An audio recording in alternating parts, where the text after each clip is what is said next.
Bonjour à tous, ici Jean-Philippe Lebleu du Comité pour la République du Canada, aujourd'hui le 13 décembre 2015. Bonjour à nos amis en Haïti, en France, au Canada. Donc le titre de la présentation de cette semaine, oubliez Donald Trump, oubliez Hillary Clinton. Lyndon LaRouche appelle à une coalition non partisane contre Obama et Wall Street. Oui, mesdames et messieurs, les choses changent très rapidement.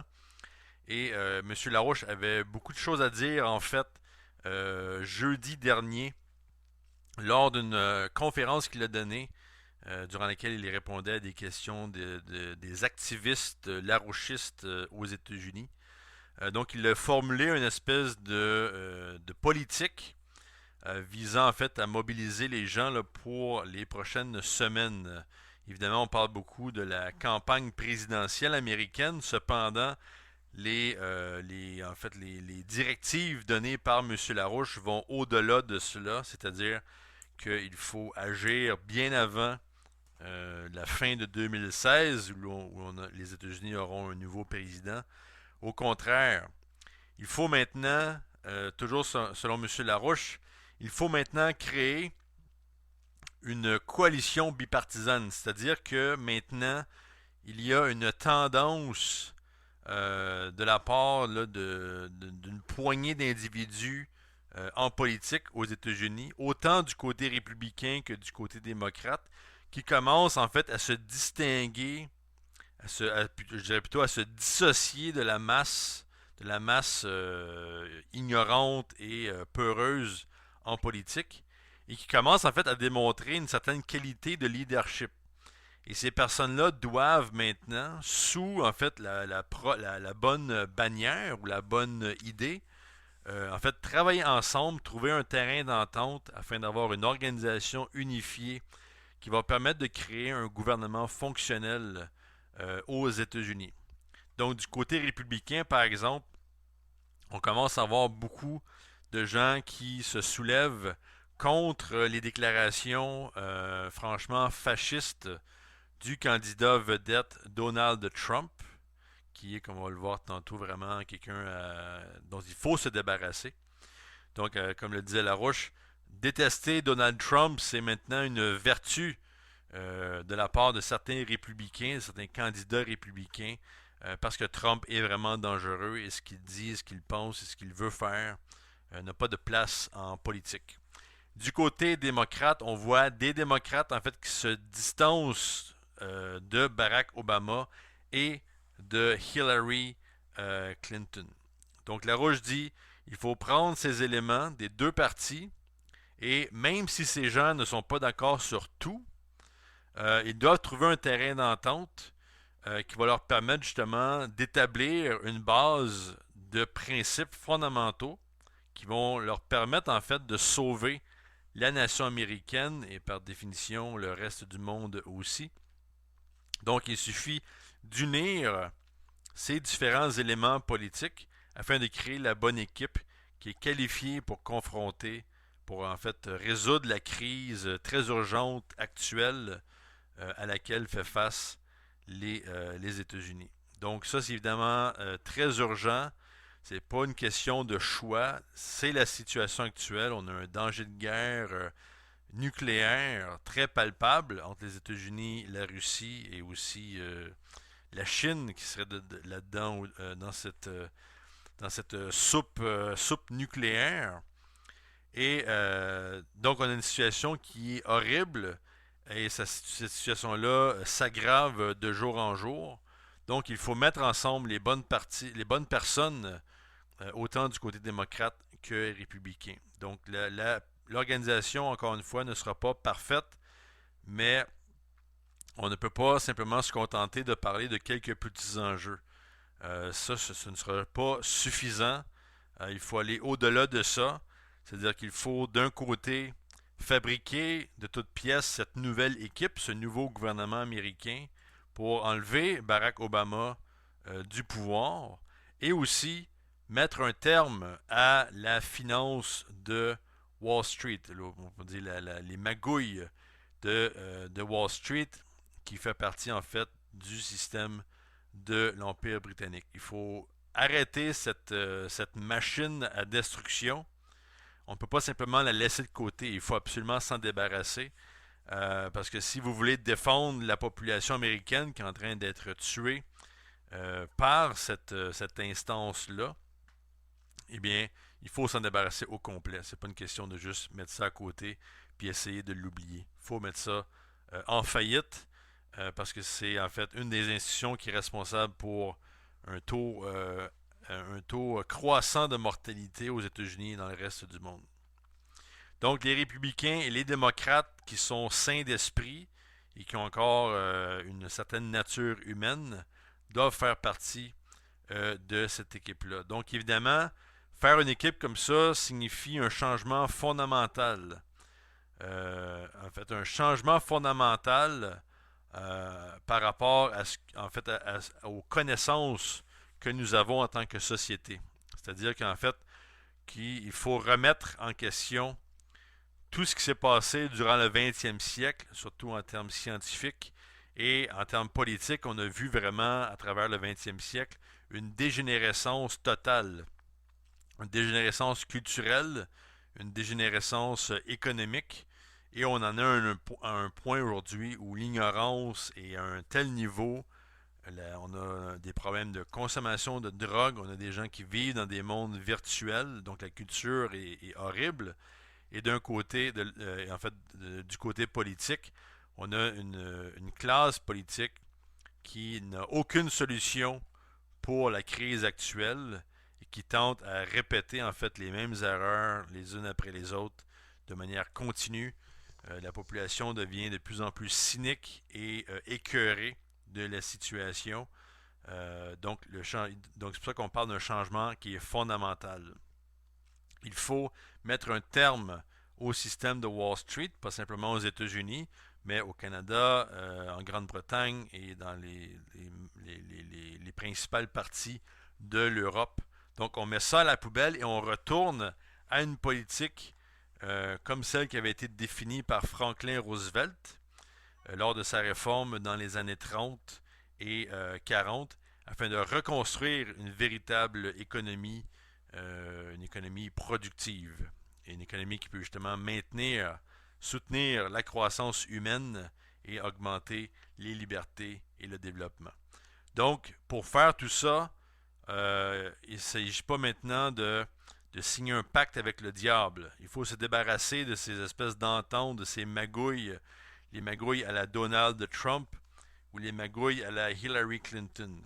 Donc avec ces gens-là, on ne travaille pas avec eux, on les met de côté et on s'occupe des vraies questions avec des gens qui sont plus compétents et qui ont démontré là, leur sérieux depuis les dernières semaines. Donc l'importance de Franklin Roosevelt évidemment est très importante parce que c'est en fait la présidence qui est peut-être la plus exemplaire en termes de développement économique. Donc on peut, grâce à ce symbole-là, ramener les démocrates et les républicains qui sont décents, qui ne sont pas toujours d'accord sur tout, mais qui doivent en fait adopter un agenda commun et construire justement une organisation qui peut diriger les États-Unis hors de leur effondrement, parce qu'évidemment, c'est pas juste le reste du monde qui tombe, c'est les États-Unis, leur économie est aussi en pleine déconfiture. Et M. Larouche mentionne qu'il est lui-même en contact direct et indirect avec des personnes qui auraient le calibre de justement faire partie de cette équipe-là. Et le rôle de M. Larouche, c'est en fait de définir un peu, si on veut, la formule pour cette union entre ces politiciens patriotes. Donc, en fait, de formuler cette union qui va permettre à ces gens-là justement de se concentrer sur l'enjeu principal plutôt que de se perdre dans des débats, des débats très techniques ou des débats on pourrait dire, de très très anal où on discute de petits sujets sans vraiment discuter de la véritable situation de cette crise civilisationnelle dans laquelle on se trouve. Donc, M. Larouche, pour le citer, Donc il dit, après que nous ayons décidé de choisir un certain nombre, un nombre significatif quand même, de membres du Parti républicain ou du Parti démocrate en soustrayant les gens de Wall Street et Hillary Clinton et Donald Trump. Donc, avec ça, on a la possibilité de faire un changement rapide, donc un 180, une rotation là, de 180 degrés soudaine, dans laquelle justement on peut éliminer le doute. Donc, on a une directive qui est claire et les gens peuvent se concentrer là-dessus et on sait où on s'en va. Et aussi, on peut ramener ce type d'unité-là, malgré le fait que toutes ces personnes-là sont loin d'être parfaites, ont même de très gros problèmes. On peut quand même arriver à orchestrer une reprise économique et sortir le monde entier de ce danger de guerre mondiale nucléaire qu'on voit pointer à l'horizon. Donc, M. Larouche continue, il dit, le moment est venu justement de réunir ces démocrates et ces républicains et dans le même esprit aussi, être capable de créer ce type d'organisation-là dans d'autres pays. Donc, d'avoir le même, une espèce de gouvernement parallèle, si vous voulez, dans les différentes nations en Europe, au Canada, aux États-Unis, etc., qui pourront eux aussi, en fait, amener leur nation vers la véritable alternative du développement économique, une alternative développée maintenant par les nations du BRICS, donc le Brésil, la Russie, l'Inde, la Chine, l'Afrique du Sud, une politique de développement de coopération gagnante formulée déjà dans les années 90 par l'organisation de Larouche à l'époque où on parlait du triangle productif européen et par la suite on a parlé du pont terrestre eurasiatique et aujourd'hui on parle du pont terrestre mondial, donc la nouvelle route de la soie. La Chine est très claire sur ce projet et notre organisation fait la promotion de cette idée depuis déjà très longtemps. Donc la nouvelle route de la soie. Et en fait, les États-Unis, le Canada et l'Europe doivent se joindre aux nations du BRICS pour justement poursuivre la politique de développement qui est associée maintenant à des pays comme la Chine et la Russie. Donc, au lieu de, toujours comme le dit M. Larouche, au lieu de blâmer des politiciens et de se faire du mauvais sang avec ça. Oublier ces espèces de critiques qui souvent sont impotentes. Il faut plutôt construire une force que nous pourrons justement étaler, dont l'influence pourra justement s'étendre à travers toutes les parties des États-Unis. Donc on ne peut pas simplement s'asseoir et dire la situation est terrible, cette solution-là ne va pas marcher, cette autre solution-là ne va pas marcher.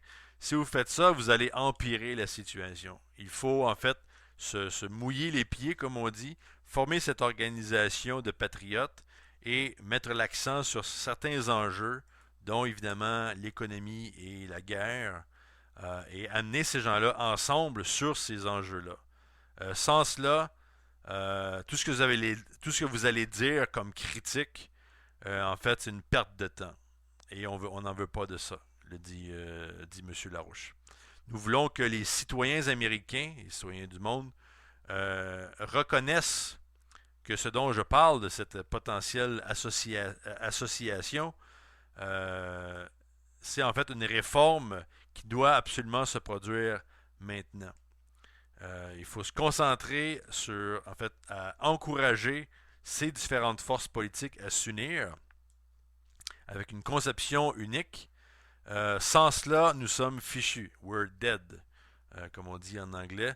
Donc, de simplement se plaindre et dénoncer des personnes, ça ne va pas marcher. Ça risque d'empirer les choses.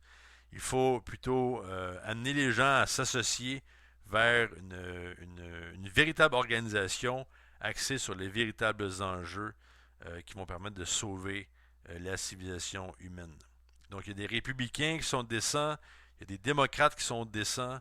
Il y a d'autres types de personnes qui peuvent aussi travailler dans cette organisation-là. Évidemment, on ne pourra pas tous les unir d'un seul coup. Ça risque de prendre du temps, mais on peut organiser tout cela très rapidement. Il y a des gens intelligents dans le Congrès, il y en a quelques-uns dans la Chambre des représentants, au Sénat. Donc, la création de cette force-là est très possible. Et notre travail maintenant, dit M. Larouche, c'est d'amener tous ces gens-là qui veulent faire quelque chose et les amener ensemble afin d'accroître le plus rapidement possible cette organisation-là, cette mouvance pour sortir de la crise. Donc voilà un peu l'analyse de M. Larouche en début de présentation. Maintenant, ce dont je voulais discuter, on va revenir sur les analyses de M. Larouche, c'est en fait la question diplomatique qui a été posée ce vendredi durant le webcast de l'équipe du Larouche PAC, donc une équipe menée par Matthew Ogden et Jeffrey Steinberg. On ne pourra pas aller il y avait aussi une présentation faite par M. Jason Ross dont on ne pourra pas discuter aujourd'hui, donc je vous invite à aller écouter la version anglaise de tout le webcast sur larochepac.com. Mais donc, nous allons faire un compte-rendu de la question diplomatique et de la réponse donnée par M. Larouche, dite par Jeffrey Steinberg. Donc, la question touche le problème de l'immigration en Europe. Parce que maintenant, l'Union européenne tente de mettre des règles sur l'immigration, en fait, de bloquer l'arrivée de plusieurs milliers de réfugiés du nord de l'Afrique et du Proche-Orient. Donc la question diplomatique dit, selon votre opinion, M. Larouche, comment l'Union européenne peut-elle gérer cette crise des réfugiés qui émane justement de plusieurs de conflits multiples en provenance des pays comme la Syrie, la Libye, l'Irak et l'Afghanistan. Donc M. Larouche répond très rapidement en disant que le problème, c'est pas les immigrés ou des choses comme ça. Le problème provient de l'Union européenne elle-même. Et la seule solution valable pour l'Europe, c'est de briser cette Union européenne, qui est en fait une union de la finance internationale en Europe, qui n'a rien à voir avec la souveraineté des nations de l'Europe. Donc, il faut se débarrasser du concept moderne de l'Union européenne. C'est devenu un facteur chaotique qui s'est étendu dans toute l'Europe. Et en fait, les politiques de l'Union européenne maintenant visent à créer des conditions où on ferme, en fait, on crée des murs sur les frontières. On empêche les réfugiés, des gens qui sont maintenant complètement désespérés, qui fuient les guerres causées par l'administration Obama, l'administration de George Bush et l'Empire britannique, donc les guerres en Irak, en Syrie, Libye, Afghanistan, et justement, donc, on dit des conditions qui ont été créées par les États-Unis et l'Europe durant les 15 dernières années environ. On pourrait remonter à plus tôt. Et justement, quand on regarde, en fait, on pourrait remonter jusqu'à 1979, un moment où le président américain Jimmy Carter, avec son conseiller sur la sécurité nationale, Zbigniew Brzezinski, discutait justement de cette question d'utiliser le terrorisme à des fins de déstabilisation à l'époque de l'Union soviétique. Donc, Zbigniew Brzezinski, qui était en fait un élève du fameux géopoliticien, le docteur Bernard Lewis d'Angleterre. Donc à ce moment-là, on a eu la promotion, le développement de l'appareil terroriste comme on le connaît aujourd'hui. À l'époque, on parlait des Mujahideen en Afghanistan. Et à l'époque, les États-Unis appelaient ces gens-là les combattants de la liberté. Donc plusieurs années après, on a vu des associations comme Al-Qaïda. On a vu, et aujourd'hui, on parle de État islamique. Tout ça fait partie un peu de la même soupe du même problème de terrorisme à caractère islamiste. Donc les politiques qui sortent maintenant de la région transatlantique, incluant les politiques de l'Union européenne, sont des politiques catastrophiques, selon M. Larouche, et que c'est ces politiques-là qui ont amené une situation d'effondrement de la zone transatlantique. Et en même temps, on a vu justement la création de politiques, en fait, visant à isoler les réfugiés qui tentent de joindre, qui tentent d'atteindre l'Europe. Et cette politique-là crée des morts de manière quotidienne. Donc des gens qui veulent désespérément se réfugier en Europe, mais à qui on barre l'accès, on ferme l'accès à l'Europe. Donc la situation, évidemment, se détériore de plus en plus. Donc, que ce soit, en fait, on a vu le rôle de l'Angleterre, de la France et des États-Unis dans la destruction de ces nations-là au cours des 15 dernières années. On se rappelle aussi le fameux l'assassinat du président libyen Kadhafi, qui avait vraiment permis par la suite de créer une énorme ouverture pour les groupes terroristes, donc de se munir d'armement de l'armée libyenne. Et c'est à partir de là où vraiment le terrorisme islamiste s'est étendu de manière rapide, comme du feu sur de l'huile. Donc, l'Europe, spécialement la Grande-Bretagne, la France, avec l'administration Obama, sont en fait les créateurs de cette crise de réfugiés. Donc, il faut résoudre le problème à la source. Et le problème, c'est qu'on a encore aujourd'hui cette politique de changement de régime. On l'avait vu avec George Bush et Tony Blair après le 11 septembre, et les gens en général étaient contre cette politique-là. Mais là, cependant, cette politique n'est pas disparue, même qu'elle a augmenté son effet avec Barack Obama. Et maintenant, Washington et Londres veulent renverser le gouvernement syrien de Bachar al-Assad. Les Russes disent non. Les Russes veulent et ont démontré leur volonté de détruire l'État islamique et de créer des conditions pour le développement. Heureusement, l'Europe, de ce point de vue-là, semble ouvrir une porte pour travailler avec la Russie pour la question là, du terrorisme. Cependant, pour demeurer là, sur le sujet de l'Union européenne, les politiques de cette union ont créé en fait un taux incroyable de mortalité dans les dernières années. Et on ne parle pas simplement des réfugiés, mais on parle des politiques économiques en général. Encore, on a parlé de la Grèce, de l'effondrement de la Grèce depuis très longtemps, que cet effondrement-là n'était pas simplement grec, c'était l'effondrement de l'Union européenne en soi. Récemment, on a parlé en fait de quatre banques importantes en Italie qui ont fait faillite sous les politiques adoptées par l'Union européenne. On se rappelle de la politique de renflouement bancaire et de la politique intitulée en anglais la politique des bail-in. Donc une politique qui vise en fait à permettre aux banques de se servir dans les comptes de ses clients pour payer ses dettes et ainsi créer des leçons complètement ridicules où les citoyens se font littéralement voler leur argent directement dans leur compte de banque. Et ce qu'on a vu en Italie, c'est qu'en fait, il y a eu cette opération massive de bail-in qui, en fait, justement, a augmenté cet appauvrissement des citoyens de l'Italie et de l'Europe en général.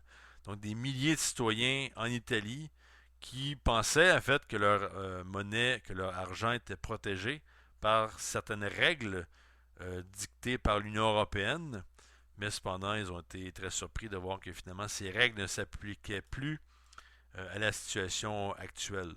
On a même, ce qui nous a été révélé, on y a même différentes enquêtes criminelles faites en Italie parce que justement, un des clients d'une des 4 banques qui a fait faillite, qui avait perdu en fait tout, tous ses actifs, en fait, toutes ses épargnes qu'il avait accumulées durant sa vie. Cette personne-là a commis un suicide.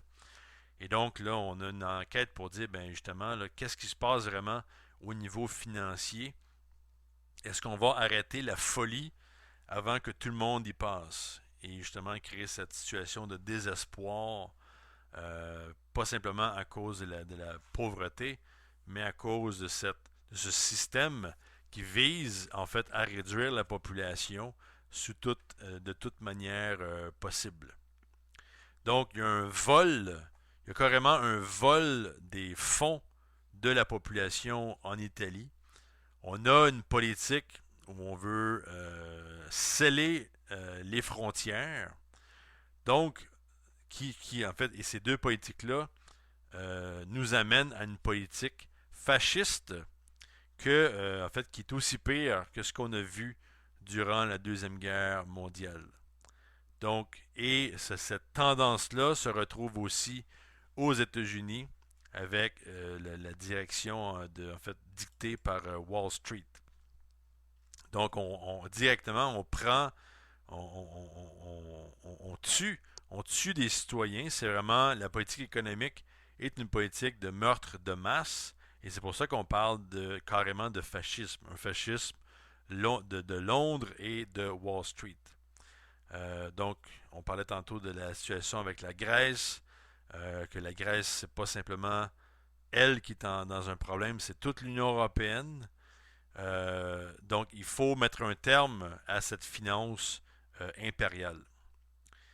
On ne peut pas se permettre d'avoir des bail-in, de laisser les banques faire ce qu'elles veulent, surtout quand les gens sont directement menacés.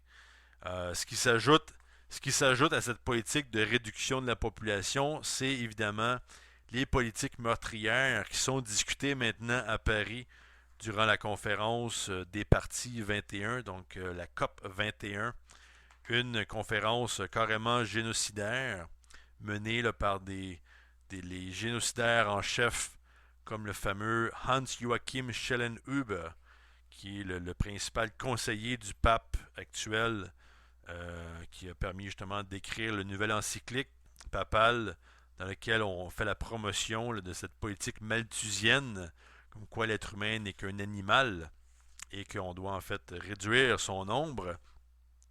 Heureusement, plusieurs nations se lèvent en disant vos trucs c'est du génocide, on ne veut pas s'associer à cela. Donc il y a des ententes qui sont maintenant signées. Les médias parlent d'ententes historiques pour le réchauffement climatique. C'est évidemment faux. L'entente est complètement ridicule. On tente de se féliciter qu'on a fait du bon travail. Mais le point est que les nations du BRICS, les nations en Afrique ne veulent rien savoir de cet agenda de réduction de la population basé sur une fraude scientifique qui est le réchauffement climatique causé par l'homme. Est-ce qu'il y a un changement climatique? Oui, il y a toujours un changement climatique et il faut regarder quelles sont en fait les influences solaires et les influences galactiques sur le climat terrestre plutôt que de perdre son temps à mesurer le gaz carbonique et essayer de rouler en vélo plutôt qu'en voiture. C'est pas comme ça qu'on va sauver le monde. Au contraire, ça nous prend une politique de développement sérieuse pour le développement humain et les histoires de réduction de la population doivent être mises à la poubelle. Donc, toute cette question de terrorisme, par exemple, on a vu aussi les impacts de ça aux États-Unis, en Californie récemment, où il y a eu une fusillade dans la ville de San Bernardino. Donc, une tuerie causée par des gens qui auraient été en contact avec État islamique. Et ce qu'on voit en fait, c'est qu'on voit différents types de réactions. On a vu la réaction de Donald Trump, complètement raciste et fasciste. Le type est une véritable blague. C'est une insulte pour l'espèce humaine. D'un autre côté, on a cette nouvelle alliance dont on parlait au début, cette alliance de politiciens qui doit en fait être créée, une alliance qui peut se baser sur non pas des enjeux de parti, mais sur la Constitution américaine. Et un des panélistes durant la conférence, durant le webcast de vendredi dernier, parlait justement le discours d'adieu du premier président américain, George Washington, dans lequel il parlait, dans son élocution, il parlait de la tyrannie des partis politiques, de la tyrannie du factionnalisme et du sectionnalisme. Et évidemment, aujourd'hui, c'est exactement ça le problème. On a des gens qui ont mis de côté les principes et qui ont préféré se concentrer sur des opinions ou certains points techniques pour en fait diriger un pays. Et c'est complètement ridicule. À chaque fois qu'un pays se distance des principes, c'est là où justement il y a un effondrement du fonctionnement du pays. Donc les êtres humains ne discutent pas de petits enjeux, ils doivent discuter des principes fondamentaux qui font de l'espèce humaine ce qu'elle est. Il faut parler de justice, de vertu, de développement économique, de dialogue de culture. Il faut vraiment revenir à cette base-là, sinon on ne va jamais se sortir de la crise. Et peut-être pour terminer, on a parlé, donc on parle toujours de cette espèce d'union entre républicains et démocrates.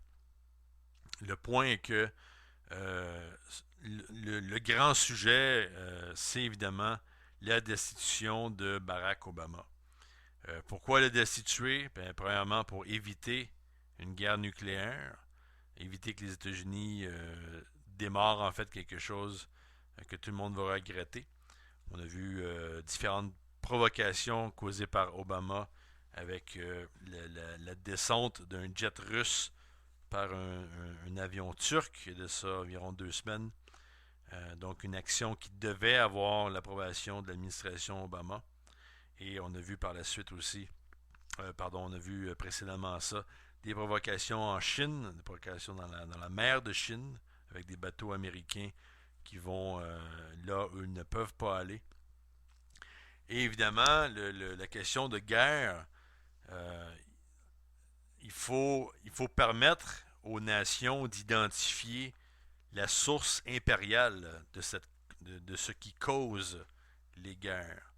Et c'est pourquoi le mouvement Larouche et maintenant de plus en plus de politiciens américains font campagne pour exposer les 28 pages d'un rapport du Congrès américain sur le 11 septembre 2001, 28 pages qui touchent sur le rôle de la monarchie saoudienne dans le financement du 11 septembre 2001, notamment des personnages comme le prince Bandar bin Sultan, qui est en fait quelqu'un qui se vante d'avoir aidé à financer le terrorisme international. Donc cet enjeu-là des 28 pages, très important.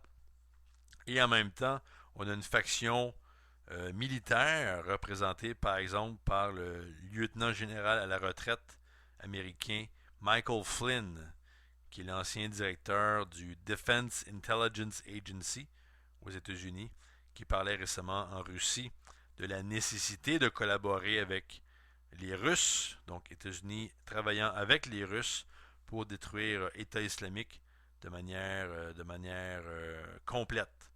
Donc pas de manière hypocrite, mais vraiment de mettre un terme à cette menace islamique. Donc ça, M. Flynn, c'est un bon exemple de gens justement qui pensent de manière stratégique. Donc ces gens-là doivent faire partie de cette équipe-là qui peut nous aider là, à renverser la situation. Évidemment, la question d'Obama, Obama peut être destitué de deux manières. Soit par une destitution, qui peut prendre un certain temps, donc avec l'application de différents principes par le Congrès et le Sénat. Mais le flanc le plus facile est en fait d'invoquer le 25e amendement de la Constitution qui dit que si le président justement n'est pas apte à servir ses fonctions pour des raisons psychologiques ou mentales, il doit quitter et être remplacé dans les jours qui suivent. Obama est un narcissiste fini. quelqu'un qui est en train de détruire le monde pour, en fait, à cause de son égoïsme fatal. Et c'est quelqu'un aussi qui démontre de plus en plus à quel point il se dissocie de la réalité. Et on l'a vu récemment, en fait, on l'a vu notamment le 13 novembre, alors qu'il y avait une conférence conjointe entre Hollande et le président Obama, où le président Obama, en fait, a déblatéré une série en fait, des déclarations qui n'avaient aucun sens. On a vu la même chose à la conférence COP 21 de Paris du mois de décembre. Encore là, un Obama complètement frustré, un Obama qui perd le contrôle des choses, qui est très frustré contre la Russie. On a vu le même type de désarroi quand Obama a fait un discours à partir de la Maison-Blanche après les événements de San Bernardino. Encore une fois, quelqu'un qui est disconnecté, en fait, qui est incapable de produire une déclaration politique qui fait du sens. Donc ce type-là, il faut le retirer de la présidence sous le 25e amendement de la Constitution américaine.